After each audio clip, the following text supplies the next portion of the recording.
Hey there, what's up YouTube friends? Chetter here, back with another video. First off, I hope you are doing well. I hope you have a great day, and I hope everything is going well for you. Thank you very much for joining me for this video. This is going to be a quick review and a philosophy discussion of the first movie directed by Denis Villeneuve, a pretty famous director at this point. This movie is called August 32nd on Earth. Kind of a strange title. It's kind of a strange art movie. I'm going to give you a quick review of it without spoilers, just to let you know, my overall review and if I think you should see it, where I stand on it.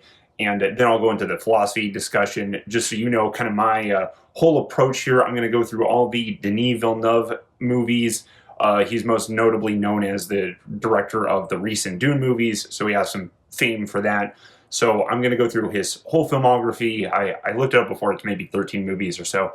And then do a tier list of them. I like doing tier lists to just show my rankings of the movies. I think tier lists are fun. So, we'll work our way to the tier list. When I watch movies, I like talking about the philosophy too. I know we got to talk about, our score and recommendation too, but I also just really like talking about the philosophy and the ideas behind the movies. So I'm excited to watch all the Denis Villeneuve movies and discuss that. So, I hope to see you around for that. Thank you again for joining me. My review of the movie. So, where should I start with, right? The plot. This is an existential comedy drama movie about a woman who's in a near-death experience. This leads her to want to conceive a baby with a longtime friend. When she makes this plan to conceive the baby with the friend agrees, but they have to go to a reclusive place. He chooses a desert. So that's the kickoff of the plot of the movie. There's no spoilers. That's the premise. Two longtime friends want to go or agree to go conceive a baby in the desert after the first main character, named Simone, is in a near-death experience. So this is an existential comedy drama. Existential is a philosophy term for like the fear of the lack of meaning in life and finding the meaning in life and the fear of no purpose, right? So that's a big part of the movie. So this is, I thought it was okay. Okay, that's my pull the Band-Aid off score. I thought it's okay. I'm right in the middle, about a C. I kind of go back and forth between a C minus to a C plus in terms of my enjoyment. I did like it more than not, but at the same time, I didn't get a whole lot out of the movie. I'm also not excited to really rewatch it. I'm not in a hurry to rewatch it, and I'm not really excited to show it to anyone too. Even for philosophy movies and fans of this being an existential movie, I'm not really. This wouldn't be my go-to movie for existential movies, okay? In terms of existential movies and that tier list, I think it's kind of mid. I think it's okay. Again, this is Denis Villeneuve's first movie, so some directors, have a home run on the first one. Some of them work their way up.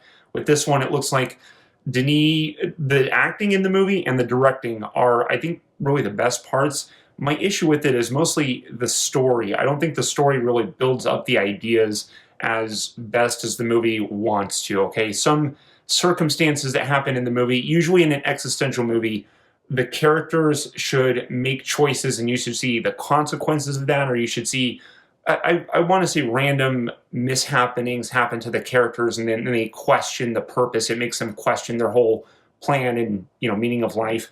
But in this case, in this movie, the issues, the complications that happen, at least a few of them, just seemed kind of lame or silly, and perhaps it was for comedic effect, and I just didn't find it that funny, and it just kind of felt awkward, and it didn't work for me, right? So there's a lot of ideas in the movie that didn't work for me, but I did think the movie was pretty funny. The drama in the movie is pretty good, and I think there's some, thoughtful ideas in the movie also, which I will discuss here again in a little bit. So I don't think you need to go out of your way to see this movie unless you're trying to see all of the Denis Villeneuve tier lists, or all the Denis Villeneuve movies. In that case, it's not a bad starting point. This is not a bad movie at all.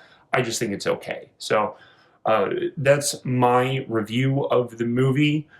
I will go into what I liked about the, the philosophy ideas, I suppose, about the movie now. So to discuss that, I will need to go into spoilers. So I'm going to have to give you a spoiler warning here. For help with that, we're going to bring in the spoiler cat. So please welcome the spoiler cat. We're going to give you the spoiler cat song. If you don't like it, just skip it. But spoiler cat, give our people the fair warning. Let's go. Spoiler cat,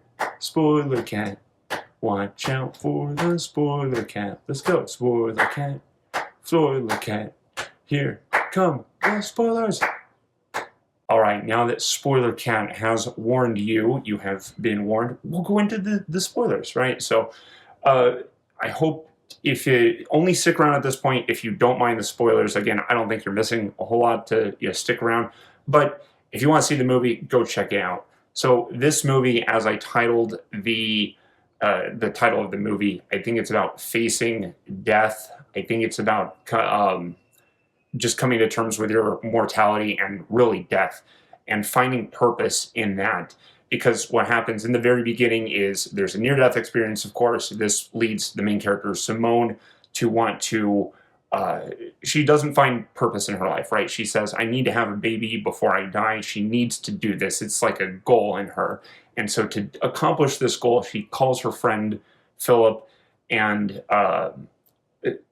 they agree to conceive the baby while they go out to the desert, right? The taxi driver, there's story in between this, right? But the taxi driver, they hire this driver to take them out to the desert that they're going to conceive the baby in. And then there's some fear that they're going to be left in the desert because the driver of the taxi is kind of untrustworthy, and he extorts them for money. He leaves them in the desert for hours, and then charges them for more money, extorting them. So I just wouldn't trust someone to drive me out to the desert and then just say, hey, can you just go away for an hour and come back? That part that part was just silly in the movie to me, and unbelievably silly. It kind of ruined the movie in a way. It just didn't seem like two people would ask to be almost like murder plot driven out to a desert. And then, sure enough, while Philip, that's the best friend's name. I haven't even mentioned his name. While Philip and Simone, Philip is the male friend, Simone is the female friend. While they're out in the desert, sure enough, Simone, during a pee break, she stumbles upon a dead body that's clearly been murdered. This corpse has been burned. You can tell. You can see gasoline. So it's a very ugly sight that she sees. So she's faced again with death, even during her plot to conceive a baby. So we have facing death in the beginning. We have facing death here in the desert. We already have facing death sort of from this taxi driver. I thought he was gonna try to murder plot kill them, especially when I saw this dead body. I started thinking that was the taxi driver.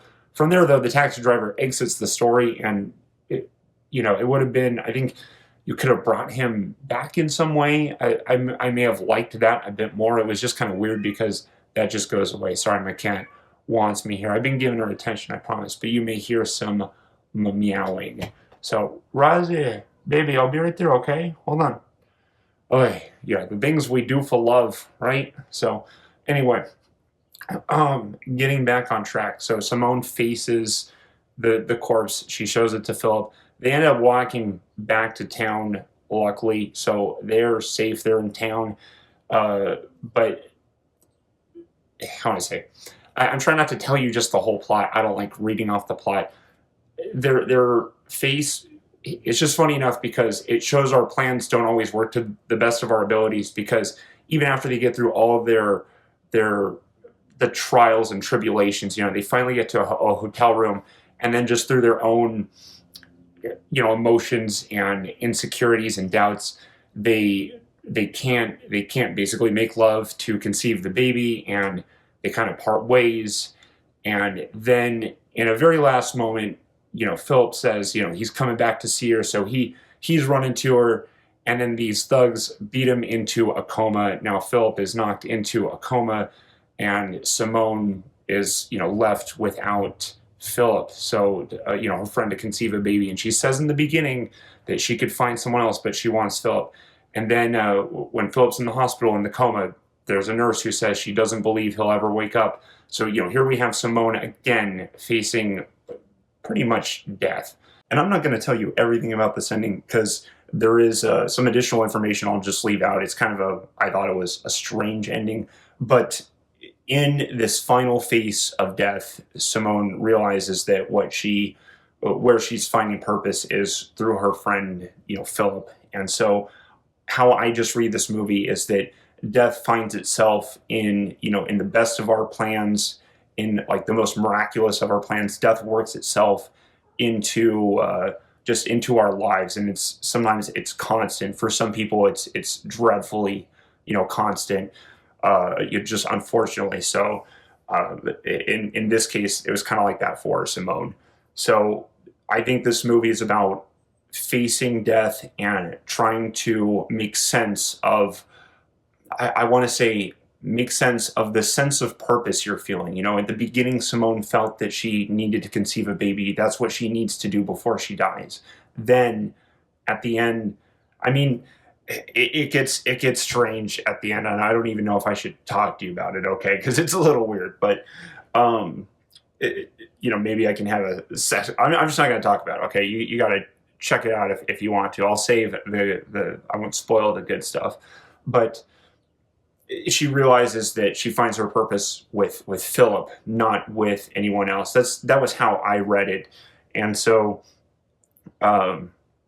It was kind of a strange and emotional movie. I like bittersweet movies, but this is not a movie for the masses. This is not a movie for everyone. This is for someone who likes kind of weird, bittersweet art movies, So that's what this is. For what it is, I think it's good. I think it's, a light quarter pass. It's not a recommendation, but it's a passing grade, right? So for me, that's a C. I don't really care if it's a C minus or a C plus. I'm just going to put it at C for now. Solid C. So we'll see if it moves up, or we'll see if it moves down. Sorry if that was a lame joke, but if you saw this movie, or if you're interested in this movie or stuck around this far, let me know what you thought in the comments below. If you have any different interpretations, leave that below. I'd love to hear that too, especially because this movie is in French. So if there's any French interpretations, from any people from French or French people, that would be cool to hear too. So thank you for listening this far. If you have, I appreciate your time and your thoughts. Thank you very much. So I hope you have a great day. I will see you in the next video. Chetter out. Goodbye.